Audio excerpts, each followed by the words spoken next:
Hello, everyone. Welcome to POL5702 tonight.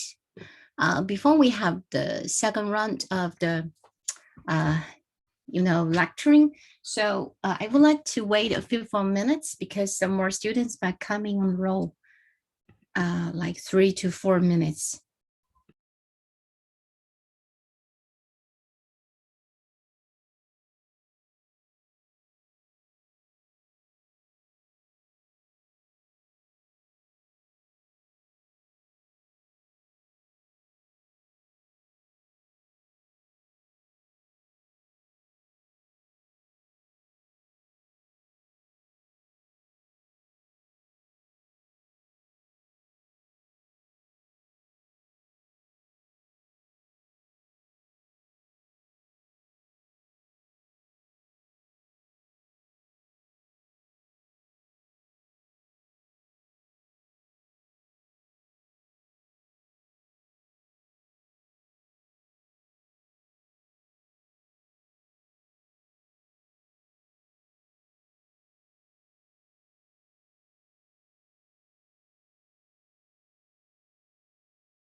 So good evening, everyone. Let's try to start today's sharing for the public. Some students asked about whether and why we do not upload the lecture notes and slides into. So this semester, I may possibly try to change the mode.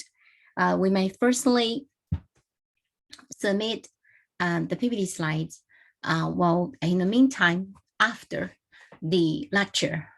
In this way, I think you may have some curiosity to know what is going to happen tonight. If I submit it beforehand, the lecture notes, you would be any, surprising for you. So which I think this is better decision. We can understand. But even though either later or after will be uploaded in the end, okay?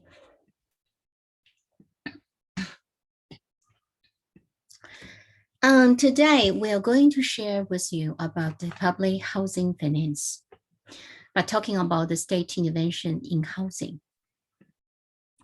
The agendas will include the following, specific agendas. First, I'm going to question, why do we need a state intervention? And what is equity and economic efficiency? And what is market failure? And how do you define the limitation of state intervention? So these are the main, issues. Now, if you have more time, we can discuss about the public good. And also we will look at the brief summary of today's lecture notes. So we are going to start from the first chapter. What is state intervention? Why state intervention? So from which perspective can we have the justification economically for discussing about state intervention? Well, in the economic sectors and theory, there are always arguments relating to equity versus efficiency. Generally speaking, equity is concerned with how resources are distributed throughout the society. So there are two basic, kind of criteria. First one is outcome. Second one is opportunities. Some of you might understand what do we mean by equity according to the determination of the outcome, right? There have possibly been different understanding on the principle of fairness in relation to different theories. So we may have come across the utilitarianism. That means it defines an action that is determined solely by its utility as summed among all the people. The second one is the socialism, which means all the resources are to be shared equally among everyone, every individual citizens in the whole society. For utilitarianism actually is decided and determined upon each of the self demands and needs. So that's why we put this utilitarianism. But the other side for equity, it is equal opportunities, which means we have seen the previous principles of fairness that are focusing on the issue of the equality. So this would regard housing as the outcome of competition. But some others might regard this basic provision of accommodation and makes this equal opportunity for competition, say, for example, education, so that everyone are equally facilitated to compete. So this is between the equity versus, another equal. So between the outcome and opportunities, there are always some principles for you to decide which is the main decision-made principles. Either you make as utilitarianism or socialism. So this is what we say about this equity. But for another side, we also look at efficiency. So for us, the efficiency is considered and concerned with the optimal, right? We say how the optimal production, and allocation of resources would be given existing factors of production. This is how we look at how, and basically, the word of this, a part of how you're going to look at into the optimal production and allocations of resources. So when we look at the factors of production, then how to reallocate and allocate this, and that's the main sectors for consideration with optimal production and allocation. So when we try to allocate and redistribute the resources, so this is according to the factors of production theory. Well, when we look to the economic efficiency, there are some main points that need to be addressed. Firstly, the economic efficiency, that is to make best use of limited resources. Second one is the Pareto improvement. When we refer to Pareto improvement, it means a marginal efficiency change, that a kind of change what does not make any person worse off, but makes only one person better off. Okay, so this is what we mean by Pareto improvement. And the ideology of market economy would suppose that an improvement in efficiency would bring along an increase in welfare as a whole. Okay, this is how, according to the economic efficiency, Pareto improvement, and the ideology of economy. So that's the point when we make the decision to Pareto optimality. So at this particular point, would be better for consumer B, but also would be better for consumer A. So at this point is optimality point, which is better for both A and B. But at these issues, we would try to really regard another issues is that when A is strictly better off, that B is strictly, worse off. So that is how we look at A and B's, point of optimality. So in this regard, we would say B would be strictly better off, but A strictly worse off. So this is the point of A and B. And the allocation is Pareto optimal because the only way that when consumers' welfare can be increased is to decrease the welfare of the other consumer. So this is the allocation point of Pareto optimal.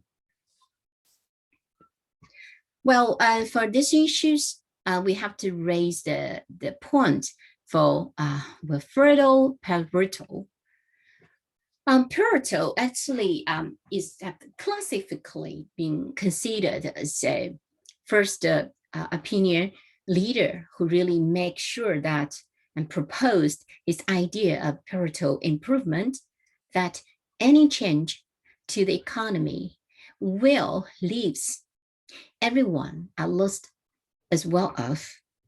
Okay, the first point, and someone strictly bad off. Someone strictly bad off.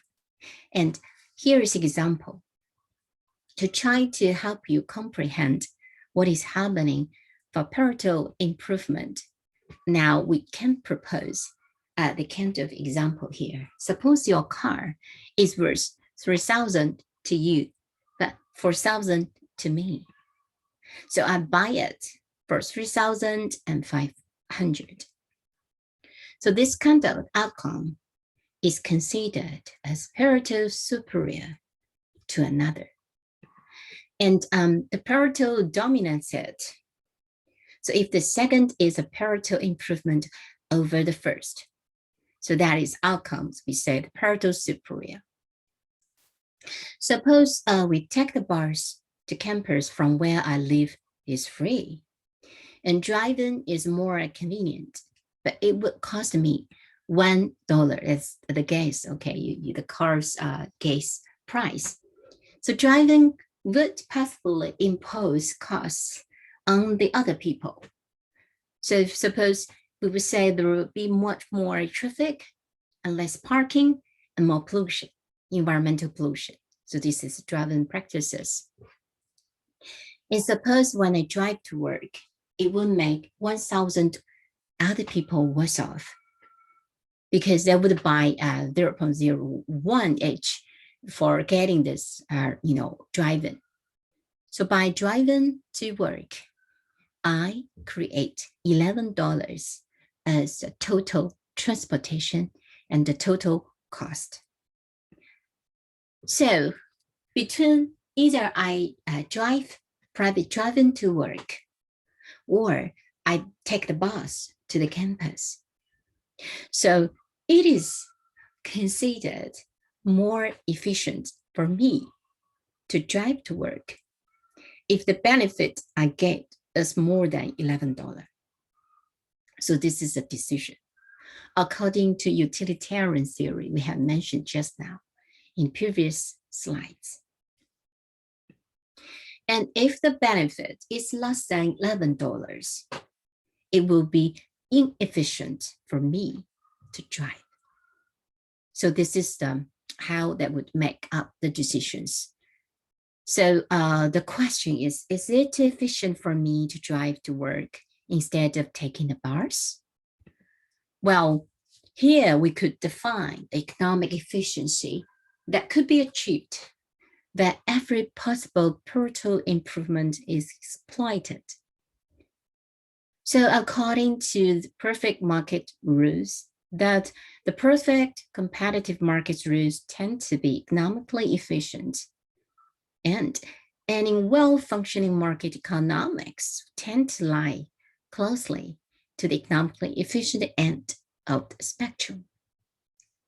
So this is the functioning rules in the market economics.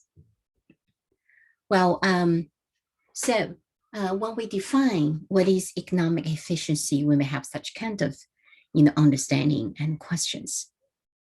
So if we're following in the well-functioning market, so any given perfectly competitive market, the equilibrium quantity is considered as well in the meantime as efficient quantity. So if suppose in any perfectly competitive market situation or scenarios, okay, if we leave the producers and consumers alone to trade with each other as long as they could wish, so the market will exploit every opportunity to make someone better off that doesn't harm anyone else. So in this situation, as long as the market is working well, it's perfectly competitive. And there are a lot of variegated types of goods produced in competitive markets that would reflect the consumer's preferences. So if a good in the market has very low value, so that low value is such kind of value which is relative to its cost. So the demand curve, okay, lies below supply curve at all quantities. In this case, there will not be, it will not be provided, these types of goods. Okay, so this is under the perfect competition situation that efficiency would come along. So under this perfect competitive market, we have four specific conditions. Firstly, perfect competition, and that would give perfect information provision. And the third point is the market would provide homogeneous goods. So in this homogeneous goods, it mainly provides some goods and services sold, which are the same in the view of buyers. And last but not least, it's just never domination of any buyer or seller. So in this situation, the economic efficiency could be achieved in a perfect competitive market. So that is the fundamental rules of the market efficiency. Well, in this situation, what we're going to try to give a perfect, housing market conditions and requirements.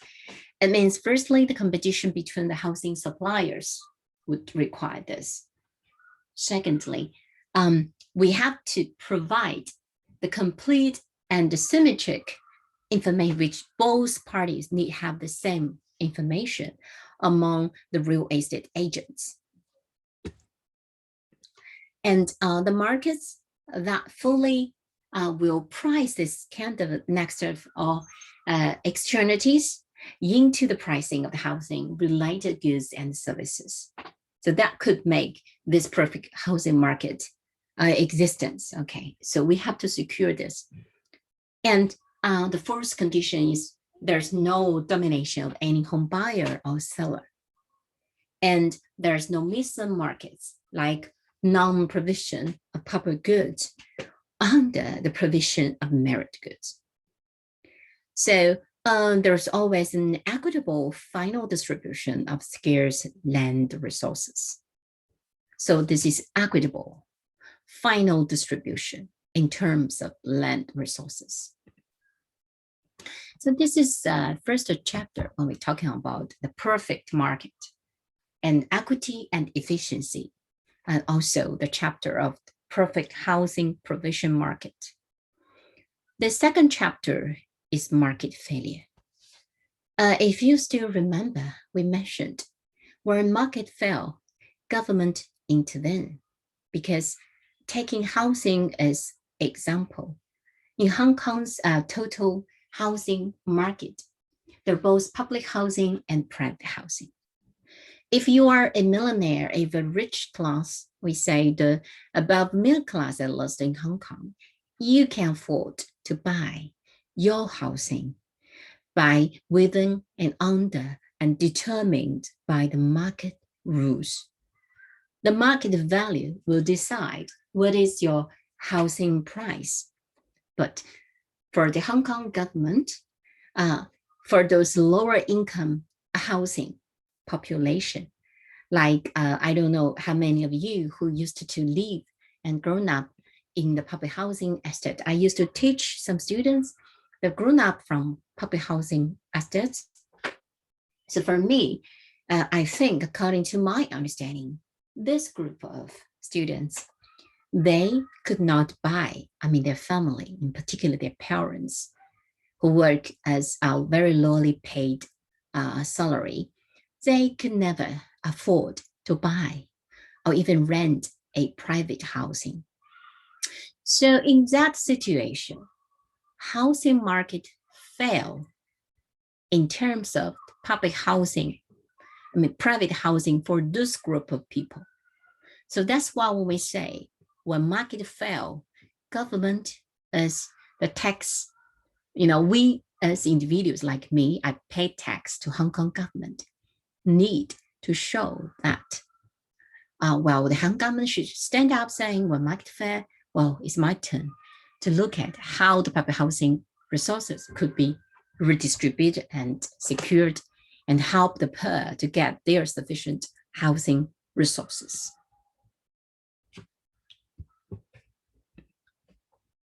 So when we said there's a failure of free market mechanism to operate efficiently and equitably would lead to a misallocation of resources. So this would bring along three particular sectors. 1, allocated efficiency. 2, producive efficiency.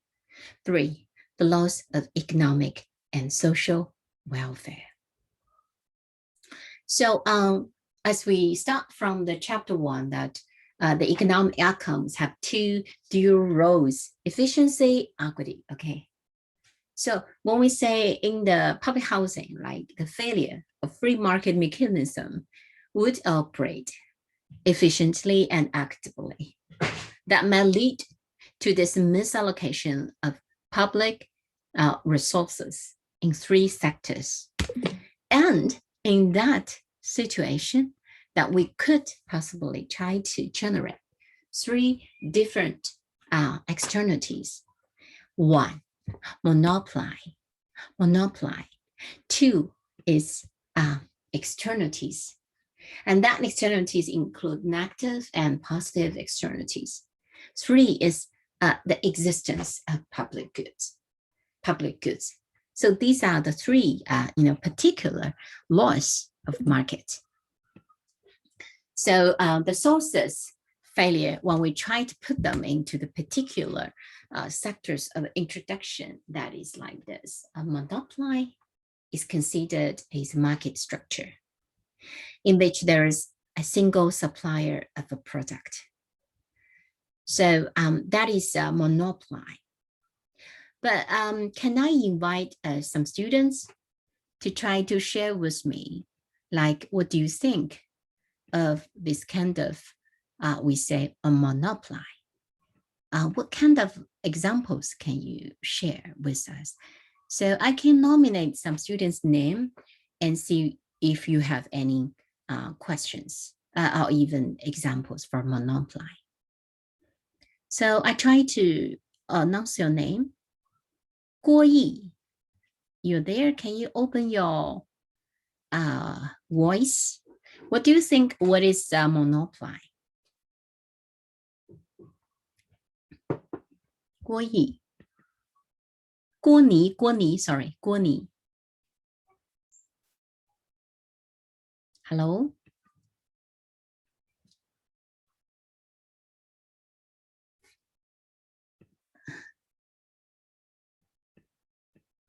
Guo Ni, G-U-O-N-I. You're not there, right? How about the Gu Wenbing? Hello, Professor. Yeah, can yeah, you yeah. hear What me? do you think? Yeah, I can hear you. What do you think about monopoly? Let me think about that.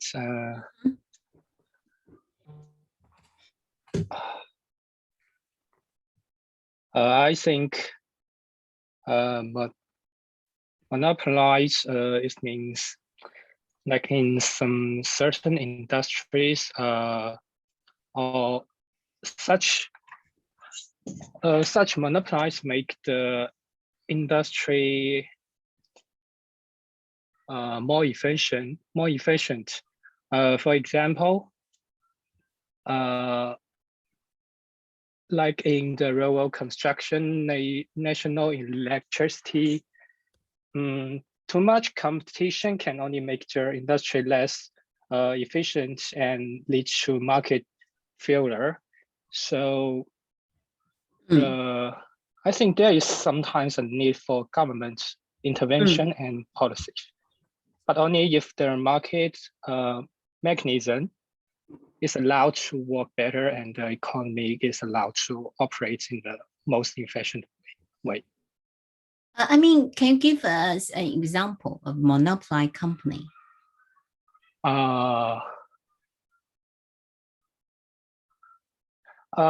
Like for example, in the smartphone industry, I think the Apple and Samsung like the monopolized in the monopoly company. Thank you. In China. Yeah.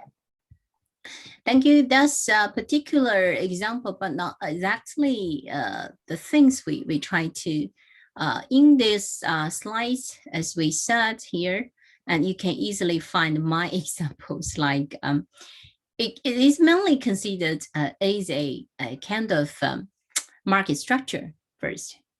Okay, single supplier, like it might be small or large, but be owning. So for Apple, and at least they have Apple and okay, Samsung. Okay, so there are two. So it's not monopoly. So it sells a product for which there is no else close substitutes. So monopolies like U.S. Postal, and if there is only one utility companies and cable providers, right? These are the fairly common monopoly. The structure and single monopoly. So once we say the sellers, okay, that are called price searchers, so who would face a downward sloping demand curve because of the product differentiation and imperfect information. So this is how we would say the sellers. And in monopoly output, the price is greater than the marginal cost, which means the consumers would pay an amount of, that kind of consumer for the last unit exceeds, marginal units, okay, that exceeds opportunity cost of producing that. So that's why we would say there is always a potential gain from producing some more units until the marginal cost equals to production units like cost. So this is on kind of realized again implies economic inefficiency. So in the Hong Kong context, because there's no legal restriction in entry of housing market, so there would be several developers who has formed an oligopoly. So several, but they come from a few. So for this group of monopoly, the developers, they're considered monopolists. But there are generally three different monopolies. Nature monopoly, this is one that would considered normally it arise from economics of the scale. So for this one, the economics of scale would arise from nature supply and demand conditions, but it is not from government actions. It's not from government actions, okay? For the local monopoly, we will think that this kind of monopoly would exist in a limited geographical area. So the local one, so for example, in the small city, there is only one, cable provider in that specific small market. So very, or even in the villager, okay, only one hospital. Private hospital, and this is a local monopoly resources provision. Regulated monopoly means a monopoly firm whose behavior is overseen by government entity like the U.S. Post Office, for example. Okay, so it's overact by that. If we go to the third chapter, like we will ask what forces would lead to inefficiency. And that's a big question when we say why externalities could lead to inefficiency. Okay, so this is chapter 3. So let's see what, there's something could be efficient.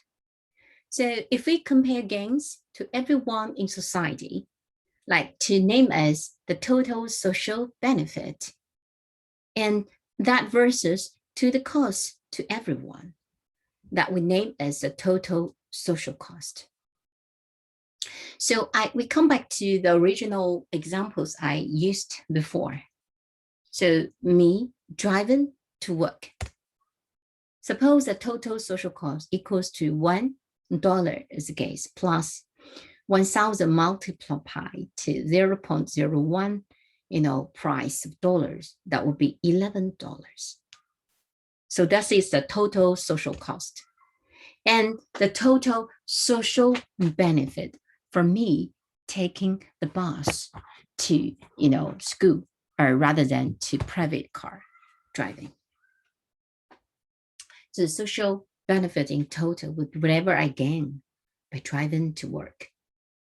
So this is social cost and social benefit, right? So when then we try to go on with this.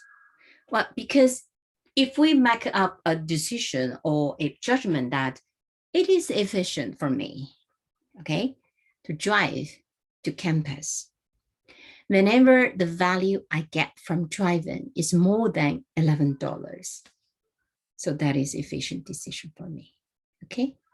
So it would be efficient for me to drive. But what do people actually, practically, that would choose to do? So when people decide how to act, they would consider the cost and benefit to themselves, not to everyone. So this is how we consider, the social and cost and benefit, social benefit. So if we try to consider this, the private benefit and private cost, driving only cost me $1. So that I will choose to drive whenever that benefit to me is more than $1. That's a rational decision, right? So just suppose you go to, attend a movie in a film, in the cinema, right? Whenever you go to watch the movie, would have that benefit is larger than the cost that amounting to you, you will make up the decision to go to the movie, to go to the cinema, to watch the movie. Right? So that's the, irrational and rational behaviors for this driving. So only in that case, we would say on the days, okay, when the value you get, or I get, suppose take me. By the way, I do not drive to university. So only when we say on days, the value you get from driving is more than $1, but less than $11, I will drive to work, even though that's inefficient decision. Even though that's inefficient decision, okay? So this is what actually people would do, okay? The majority occasions. In this majority of the occasions, we would say that the externalities would cause inefficiency. So let's try to calculate and to summarize here briefly, like I will try to do something whenever the private benefit is larger than private cost. You understand what do I mean, right? Because every time when you decide to do something, you must have gains rather than loss, right? So that's the point what you're going to make. So at this moment, this kind of economic efficiency would depend on whether the social benefit is larger than the social cost. So you have to pay attention here. So for me, I will choose to do something whenever the private benefit is larger than private cost. And the second one in efficiency means when the social benefit is larger than social cost. But there's another situation. If I was the only one, we say, that is affected by my own choices, and then the social benefit would equal to private because I equals to the social groups because I'm the only one, okay? There's never the second person or third person or the classmates like you and your classmates. No, I'm only myself. So, but if suppose you have one person and you have, relatives in your family or your family member, your parents, that will be affected by your choices, then the social benefit would, cannot be equal to the private benefit and social cost. So but suppose the first, the simple one is you're the only one, okay? That equals to private benefit plus social cost and equal to private cost, etc. So this is the first externalities issues. So in this situation or scenarios, we say when I'm deciding which movie to watch on Google or YouTube, there nobody else is affected by my choice. So my choice will be efficient option or decision. So this is, the one we would try to look at the decisions making behaviors. But in the other situation is when my choices would affect the other people's payoffs. You see, like in this situation, the social benefit does not equal to the private benefit, or the social cost doesn't equal to private cost. So the main actions I choose that to take might not be efficient, right? So this is the things I want to show you, that we would try our best to make up the choice that would not affect other people's payoff or private cost issues. So this is the things you would try to think about that. Then we would come up with externalities. What is externality? What is externalities? I want to try to nominate another students to try to engage in this conversation. If you don't mind, I try to, how about how they yin? How way why yin? You there? So what do you think of externalities? How to define that according to your understanding?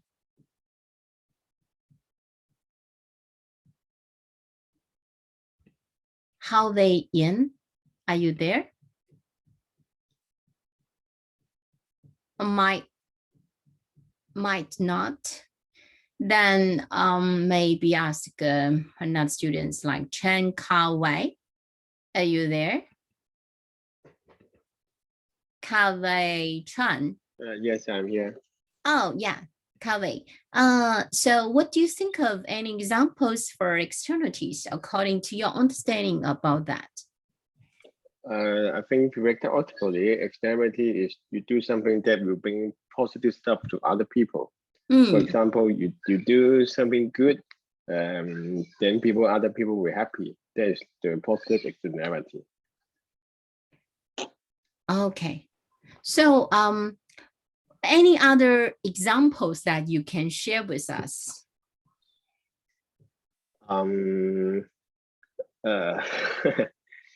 Let me think. Never mind. It's just some examples you think that might, you think is kind of externalities that would be important.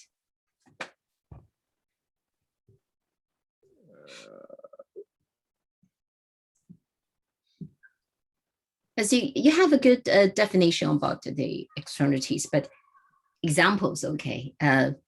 But basically, there's negative externalities and positive externalities. Yeah, right? Because I studied economics before, but I cannot find some example right now. Sorry. Well, thank you. But any other students, maybe to have some. But thank you. I'm asking another students, perhaps. Let me try to. Wu Shaohong. What would you think about the externalities? Yeah. Hello, Professor. Yeah. I think another example might be when I am producing something and my production caused some pollution. But at last I did not have to pay the cost of such pollution. And I think that might be an example of the externality, maybe a negative externalities. Well, thank you. I think it's good trying, but let's denominate do we think about or consider that is negative externalities. This is good. Let's try to go to let's try to go to the slides again. Like try to show you do we mean by this externalities. Well, as you said, that might have some negative or positive externalities. So when we define externalities, but suppose we said go to university by taking bus, not walking, not private driving. So when you drive, you produce explosions. That is negative externalities. So this kind of externality is considered as a cost or the benefit that would arise from production. And it mainly would fall on someone other than the producer, or a cost or benefit that would arise from consumer and consumer's consumption, and also falls on someone other than the consumer. So in this situation, the externality impose an external cost and positive externalities that would create a external benefit. So for negative externalities, cost. For positive externality is benefit. I hope you can understand these issues, okay, at this moment. So if we try to give this negative externalities, we try to say that, firstly, negative externalities are common. What do we mean by common? It means there are always commonalities. So just as Xiaohong has mentioned, when your decision or your actions that your productions would impose a cost on any other party or other individuals, and he or she would not be asked to bear the cost. So that is the thing you said, negative externalities.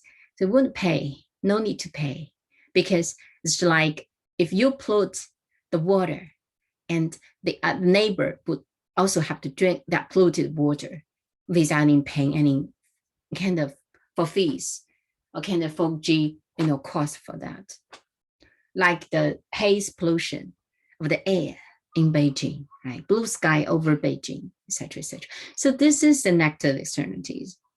So there is always a divergence between the private and social cost. So this is always, we think about negative externalities. And the noise from aircraft in airport, if you live nearby in Tongchong, right? And lodging and clearing of forests, it's also very noisy. And the air pollution and traffic jam. The traffic jam, we would say, is like the trains, the cars that will bring along the traffic, but not driver, cannot pay. Only the time cost, I would say, that if we really calculate that, for traffic jam. But there would be always, we say that we use this as incentive for the firms to produce negative externalities. Like they would correct these externalities that adds to the costs and reduce the total profits and privately, okay? So this is how we look at the negative externalities. Some are kind of positive externalities. But generally speaking, comparing with negative externalities, positive externalities is less common. And because there are fairly small amount of positive externalities. It usually occurs when the effect of the decision or behavior on the others that is not taken into account by the decision maker. That is beneficial to others. Like the beekeeper, we have always used this example that it locates in beehives in the orange growing park. fruit garden. So the bees would primarily try to pick up and collect nectar to make the honey, but they also assist in pollination. So that will increase this productivity of orchards and vineyards. So this coincidentally have these positive externalities. And this would increase the production and profits for the farmers in orchards and vineyards. So this is externalities in positive aspect. There are also some other like a pianist, okay, who play the piano in the streets. Okay, for him or her, well, that street is in the tunnel, perhaps would bring along some positive externalities for people who really enjoy music. Okay, so this positive, there are quite a lot, but you do not need to pay because just pass by. And another interesting positive externality is knowledge sharing. Well, that is an interesting comparable and consideration for the private benefits and social benefits. So when we define what is private benefit, it generally means a benefit that the consumer of the good or service would receive. And if we put the marginal private benefit, it is considered a private benefit from consuming one more unit of a good or a price of services. So this is MB, we say the marginal, every marginal benefit that would gain from one more unit of this good. And an external benefit is considered as a benefit that someone other than the consumer would receive. But can I invite students who can silence your mode? Someone has some noises. And this is negative externalities, okay? When you forget to put your silent mode. So the marginal externality is the benefit from consuming actually one more unit of this good or services that the people other than the consumer would enjoy. So that is marginal one. If we put this knowledge example, the marginal social benefit is considered as a marginal benefit that is enjoyed by the entire society and is considered as the sum of the marginal private benefit and marginal external benefit. So we put this marginal social benefit that equals to marginal benefit plus the marginal external benefit, so MEB. That means the marginal social. So that's easier, right? I hope you can understand this. It's quite simple. And for negative externalities, I want to use pollution example. Pollution, Xiaohong has mentioned the pollution, okay? It means both private cost plus the social cost. And for the private cost of production, it means a cost that is borne by the producer, and the marginal private cost is considered as the private cost of producing one more unit of that good. So we say MPC, the MC. So for this external cost of production is named as a cost that is not borne by the producer, but borne the others in this external cost for that. And for a marginal external cost, we define as a cost of producing one more unit of a good or service that falls on the people other than the producer. Okay, you understand this is the situation between the MC and M external cost. So it's different from the positive externalities, right? If we use this, we say MSC is considered MC plus marginal external cost. So that is once we define the marginal cost that is incurred by the entire society, and it's considered the sum of marginal private cost and marginal external cost. So comparatively speaking, the marginal social cost equals to marginal cost plus marginal external. Marginal external cost means every one more unit of the cost you're going to pay for the one more consumption of the good or services. So this is marginal external cost. And for marginal private cost and marginal external cost, as well as the marginal social cost, would increase when output grows. Okay, so this is the main externalities for pollution as example. So at this point, I'd like to try to give you a short break before we finish today's lecture. So we may come back after 10 minutes, like 7:40. So you can take a break and drink some water.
Okay, everybody, let's come back to the second chapter of this lecture.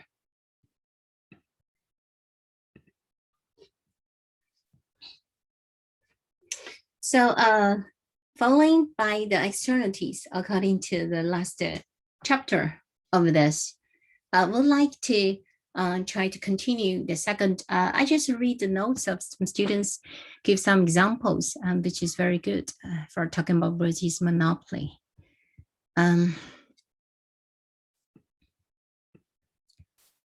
trying to come back to the marginal external cost and marginal social cost. So as we have imagined, the marginal social private cost, that will gradually increase with the total output.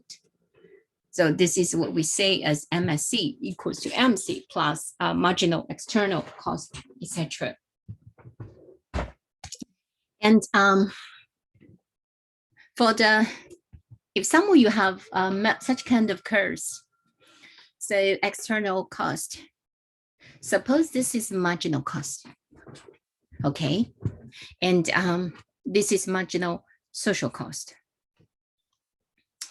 And what you're going to calculate is between, this marginal social and marginal, thousands per kilo for cost of this. This is called its quantity, right? And this quantity of 4 tons per month, and you can get, this is the marginal cost is 100 and marginal social cost 225. So this is the marginal private cost, okay? And this is marginal external cost between 100 and 225. So the marginal external cost. So the social cost is around amounts to this point, marginal social cost. So when we do some illustration about the negative externalities of the pollution, so we will use tax as an example to showcase about this pollution matters or issues. So we would say the government would usually set up a tax that is equal to the marginal external cost. And this effect of this external cost as tax is to make that marginal private cost plus the tax would be equal to the marginal social cost.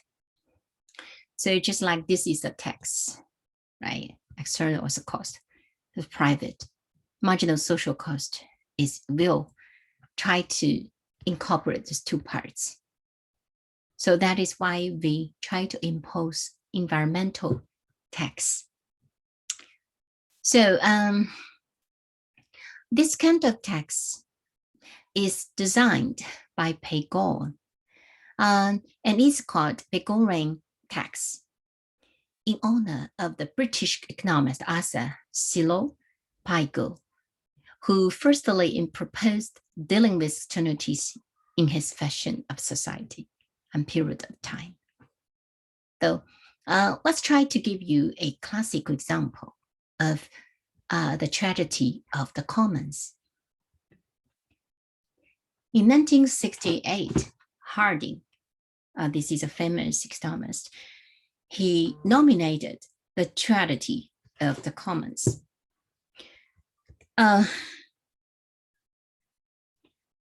Well, the picture, what we were trying to show as taking this as example, suppose in the fishing village. Well, in this village, every farmer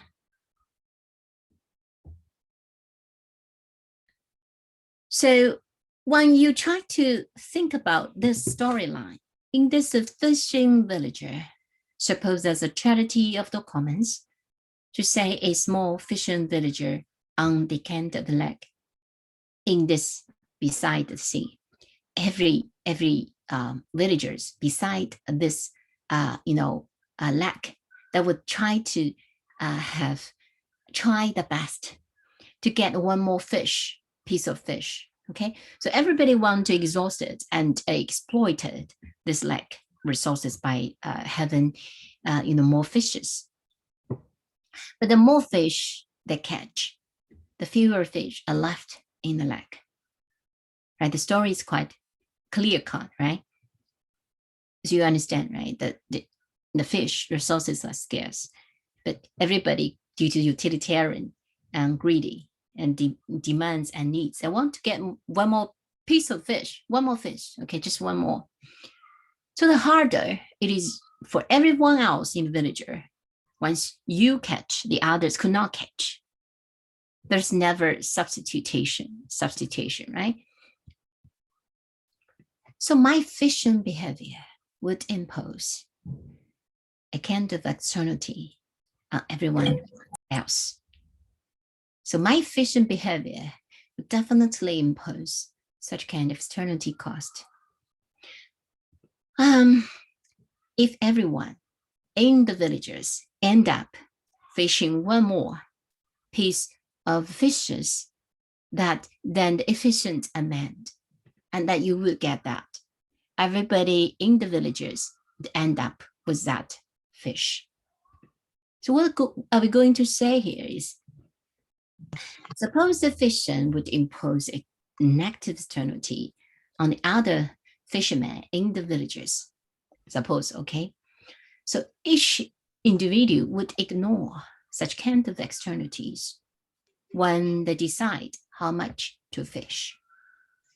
So finally, they would end up fishing more than the efficient amount of that fish.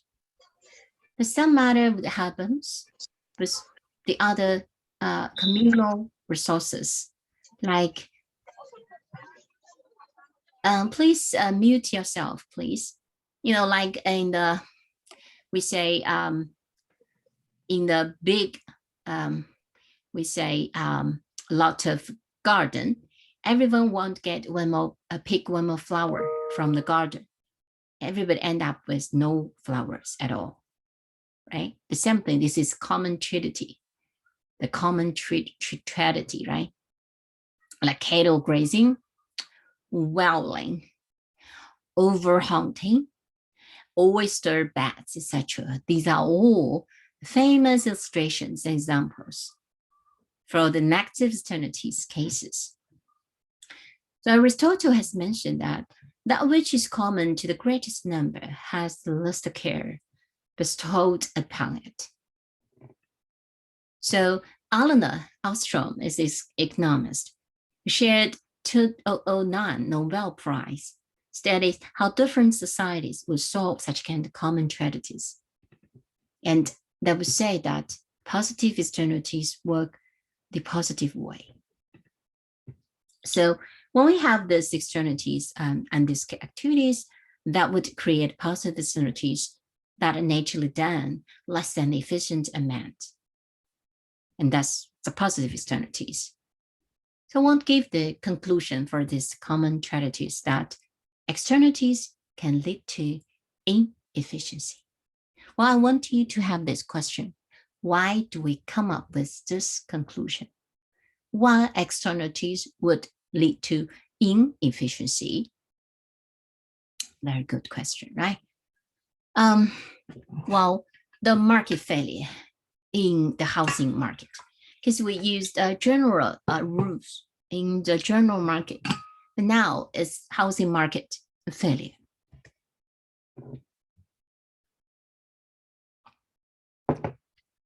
Well, before we enter, let's look at what's the characteristic for housing good. Housing, basically, if we fundamentally would think, housing is unique. It has unique features. It has locational fixity. And there always been, and there always have, neighborhood effects. And these neighborhood effects would exercise and bring along positive and negative externalities. And second one is the housing good is long-lived. The stock of housing would generate a flow of services, and the housing services would deteriorate over the time without maintenance. And last but not least is consumption and investment good. So it has been seen or considered as a hedge against inflation. There will be more later of the four. So when we say the empty housing would have, despite excess demand. So second point is the poor housing and imperfect information for buyers, and geographical immobility of labor. And then externalities arise from the housing. So we would say, firstly, the social housing was considered as a merit good. And the poor housing conditions could become a demerit, like a broken lifts, for example, the broken, sweat, the other windows, etc. That would be demerit because they bring along thefts, okay? And the externalities will arise from new housing developments as well. Between this, we would compare the housing and inequality. So we've always said there is relative poverty and people who depend on the housing benefits. And we come across the poor affordability and exclusion from the property market. So this is between the housing and inequality. The reason why we meet market failure in housing, well, first one is imperfect information, right? That for one part, suppose like you're going to buy a house, while the agent provide only partial information, like only they provide the parts from a segment, but mislead the other segment of information, so you will make the wrong decision. And there are a lot of potential for mis-selling of homes. And the sellers will usually have more information on the state of the property. And there is always asymmetric information in the housing market. And the information gap would lead to very high transaction cost in the end, transaction cost. So the second point is new homes would bring along external cost. So if you use UK as example, you think that firstly, suppose, and if you want to, used to being to UK, we find there's a lot of housing shortage in UK. And the economic and social trends would suggest that there is always an extra 3 million new homes in the next 20 years. And the house building would involve the private costs and benefit. So there are also externalities associated with the new housing development that would generate the external costs, which is negative externalities, and external benefits, that is positive externalities. So all of those per decisions would bring along where to build the new homes and might create the market failure. So this is between the how to build the new homes. And for the external cost of those new homes, we have first one, like may bring along the pollution or environmental cost. And it will increase the waste and other pollution created by the rising population. And the risk of building on flood plains. And they may bring along the pressure on public services and infrastructures, etc. So also the property price, as you know, for this newly existing homeowners in the localities where new housing are planned, and loss of nature habitat. This is from environmental cost, I think. Environmental cost. So the greenfield areas and the other open space or nature and traffic, of course, right? This is tunnel. And this new building would affect the scenery. Well, suppose you build a skyscraper buildings near the Victoria Harbour. Okay, the views will be blocked by these new buildings, of course. So these are all considered the social costs.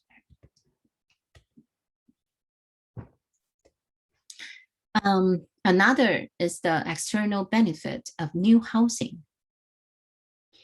For this one, we would say it might contribute to urban regeneration and sustainable cities. The reduction in crime from better managing properties and better quality of housing would improve the city image. There are some environmental benefits like that would bring along a lot of tough building specifications and pollution control, and it will relieve the housing shortage for the many of the workers. So in the end, it may have brought along a beneficial effect on the local economy. Okay, so this is an external benefit for those newly designed housing. An interesting part for this is the social benefit. We've said there are generally two main social benefits. Firstly, the high rate of home ownership will imply a stronger sense of social belonging, and thus would benefit to the social and political stability. And they would bring along larger living space for the pair. And this would improve hygiene, environment, and also the economic productivity. So this is a social benefit for external benefit. Now, if we come back to the topic of government intervention in housing, so here are the interventions options. You can use tax, right? Like this tax would include council tax, taxation building materials, and inheritance tax, corporation tax, etc. And you can have the direct intervention in prices, like to set up the maximum price, and then the regulation of the intervention. So which have the health and safety legislation and housing planning control. And then the housing information packs. Last but not least, the government subsidies, for example, that would provide a social affordable homes for those government intervention in the end. Sustainable housing. So everyone should or might have the opportunity of a decent home. So this is what we said, the social housing, right? If market fail, government should intervene. So at least it got everyone entitled a basic right for decent living. Either you can rent or you can buy. Also, well, if we say how to raise this home ownership by boosting the housing supply and making the home ownership more and more affordable. So one question here is Hong Kong's public housing, is Hong Kong's housing affordable? A lot of students would say no. Of course, even me, I would say it's not affordable. Maybe it's because land resources, housing resources, etc. Too many people. So, and the conditions, social housing, how to improve that, and how to improve supply side performance of the UK or the Hong Kong construction industry. How to make the most of brownfield land and protect the green belt, and how to meet the long-term housing needs of this growing and aging population. And what are strategies, right, to actually to maintain this security and quality housing. So that is basically. And I want to try to judge the government intervention. Firstly, will the government intervention work? Will it be effective in meeting the objective of housing policy?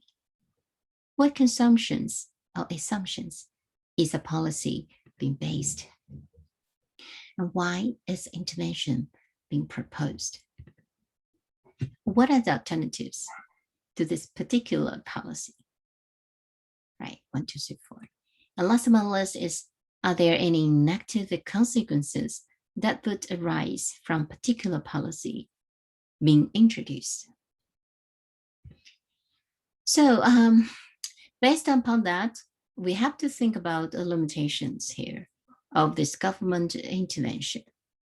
Because first and foremost, the state intervention would imply that the expansion of power of the state and a use of public resources, which may even create more problems than it solved. Secondly, the state intervention could deal with the problem of market failure, and it's not cost-free. And another thing is economic inefficiency by market failure is efficient in a much broader sense. But the point is, if we consider that the cost of moving to efficiency is higher than the extra benefit that is entailed, because this is a limitation. So we understand market is not almighty. So as the state, right? So I want to give the final a few slides for public goods for your potential, understanding about the public goods. When we refer to private goods, it means that it can be consumed by only one individual at only one time, like a notebook, air, water. So this is private good, right? Apple phones. But for public goods, it means for such kind of public goods, it can be jointly consumed by many people in the same time with zero marginal cost and no reduction in quantity and quality of the good. The park, right? Everybody can use it in the same time with some space. Street light, knowledge, okay, public knowledge, fireworks for Hong Kong people, but it just means you're going to, as long as you choose to go, right? And police, this is public good, security, etc. But the problem of this jointly supply, that means if we say, suppose a producer would charge a positive price and exclude the non-payers, that would include or lead to economic inefficiency. So at this point, we will think about the marginal cost pricing. If they're sold at the marginal cost, which is zero, generally say there's no revenue will be generated to finance their production, okay? For the problem of exclusion is the free riders might exist. So the market failed to supply the public goods in the end. Housing, as you could imagine, is considered as a private goods, in generally speaking. But some part of this real estate might be public goods. Because the real estate is also part of the community, so the public facilities could be used by the others, like street light, pedestrian bridge, a playground, sitting out places and areas, and decoration of streets and surroundings, etc., etc. So these are, housing as generally a public goods. I want to stop here today by talking about the main stuff of public interventions. I'm going to upload the PPT, also some lecture notes to the system after this lecture. So I may decide to upload to the system after the the lecture rather than before, because otherwise you won't anticipate anything surprising. So I hope you can understand. I will leave some time for Q&A. You can open your phone, open your earphone to try to give some questions.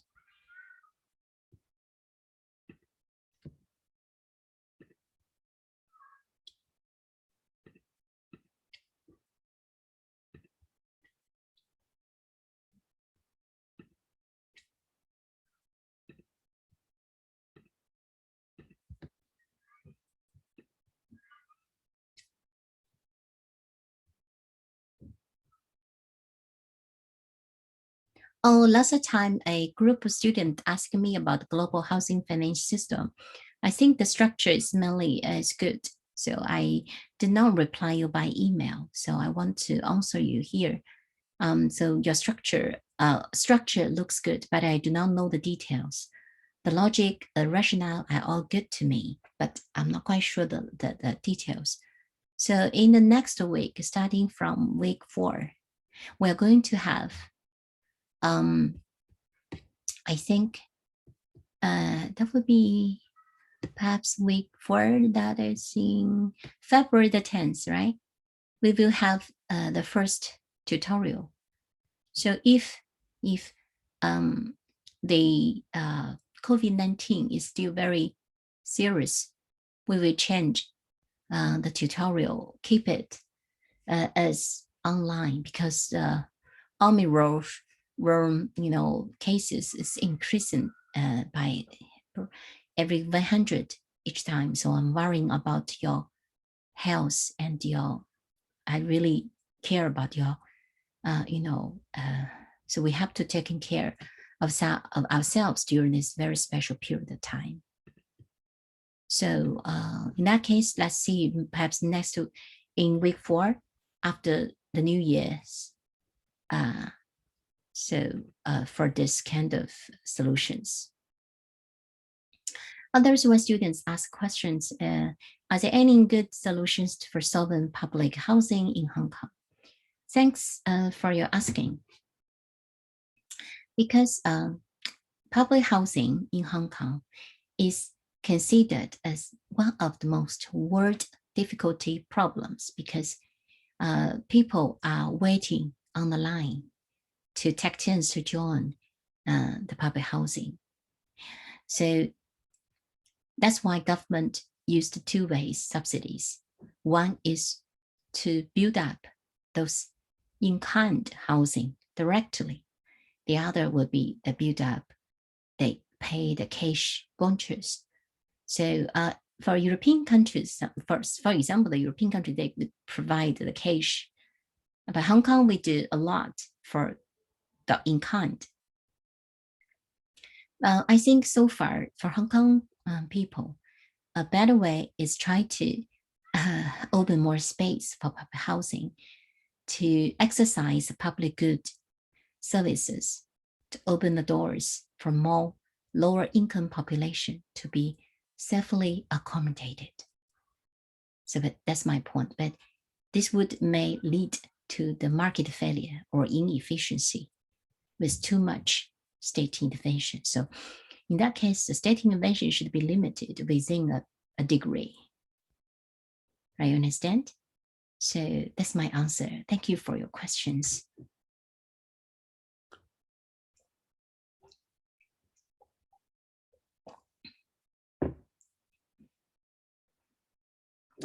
And any more questions from the floor?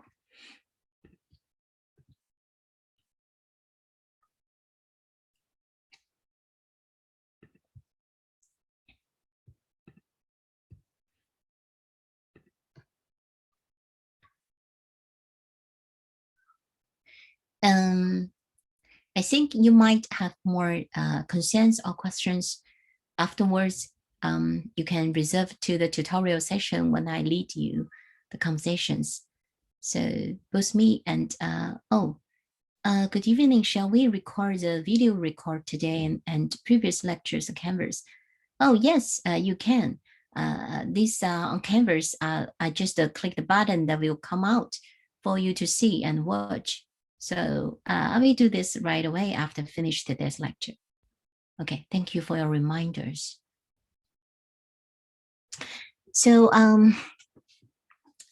since the Spring Festival would come very soon, so I wish you all a happy Chinese New Year and take care before the New Year of Tiger arrives.